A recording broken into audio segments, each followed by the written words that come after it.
தியாகம், கஷ்டம், கண்ணீர், பிரச்சனை, ஜபம், தேவை, குறைவு, பட்டினி, தாகம். ஆமென். அப்படிப்பட்ட இடத்துல கூட இருந்து ஊழியம் செஞ்சதுனால தான் இன்னைக்கு ஆண்டவர் அவர் உட்கார வச்சு அழகு பார்க்கிறார். கரங்களை தட்டி கட்ட மாட்டேங்கிறார். அல்லேலூயா. இதுதான் ஆரோக்கியம் என்பது உடம்புல கிடையாது. ஆமென் சொல்லுங்க.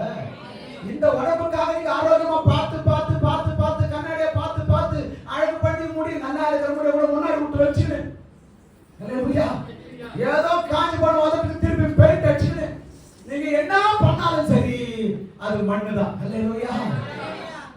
இந்த மண்ணுல கொஞ்ச காலம் தான். அல்லேலூயா. எல்லாம் அழிய போகுது, ஒண்ணு இல்லாம போக போகுது.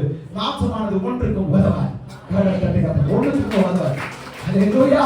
தயவு செய்து உள்ள இருக்கிற ஆத்மா ஆரோக்கியமா இருக்கணும்னு சொன்னா உன் விசுவாசம் ஆரோக்கியம் உள்ளதாக காணப்படும். ஆமென் சொல்லுங்க.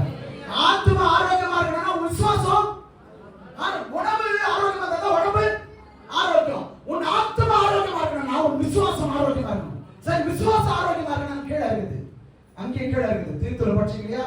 கீழே ஒரு நிமிஷம் எடுத்துக்கிறேன்.